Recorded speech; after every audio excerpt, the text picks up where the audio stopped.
Начал пастыларының республикада недележе уға соқ күнір тұрғын. Салы шылып арапсықынды шелер болсыған. Иди 12 январда пүр білтірі алды аның сылтанды орындағы шон шартқы шоқ халы барған.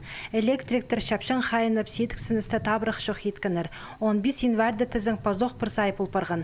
Амды шартқы үспарған пи аймандағы қызылқырыз доқ база кішік ноны балырды. Анзын чұртығы жалар сейсін салғаныр иртінөк. Мынды эдök шел піролық бұл барған. Күмес свет болған болда чары чоқ, харыс хыжы ертен. Тоқсқа темненігі қадиді күмес езі жоқ болған. Біде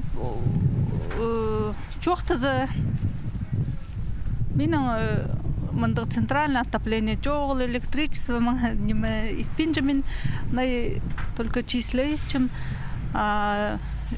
Мега қадиді тың тейілбен. Қызылқары соғалдағы школа шылығы перілші қарытас көзінің, че ана сүрерге шартқы болысшы. Қысқада да үгірдік учреденесінде сүрен пұлбейнжі. Шылығы сені шебірге 5 градусқа шетпірші.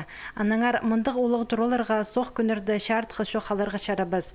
Бұл күн тізің школада үгірді кере алызық шоқ апарылған. Пети свет шоқ болпарды, школада бастағызды.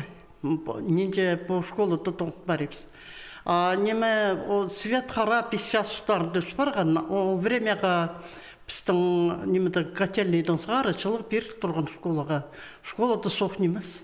Пүйін занятия үзілбәді. Жоқта пере керек, что неме по температура сағымғы 17 градус школа тұтылшы, балаларға ол қорықсыз немес. Энергетиктеріне үр сағырға келіспен, ненже бригада сайына шоқ едіргі маңзыран. Шоқтырға керек шартқы балғалызы пірлі шерді үзілбен. Керек болза 9-жылар генераторда тұрғызырға темді болғаныр. Тықтық тоғыстары соның шартқы пастып 14 час шарымды перілген, аның пазоқ үспарған. Шетірі сай шоқ еділген ерзірлі. Шебіргі пір жасты 2 алчықтығы жалары шарықты одырғаныр. 16 январда тізің шартқы шоқ қалған ағбын пілтірі аймандағы ахол кішігал. Анды пір шүске шағын қызы шүртіпша. Синоптиктер МЧС 9 жылары телевидение, радио, газета бастыры өйдік СМС-терді хомай күнер боларын азынады искірергі күстеншілер. Анаңар полғаныналы сескітік боларға керек. Олы мұқсоқтарды ұры қышылға асықшытқан ұлысқа.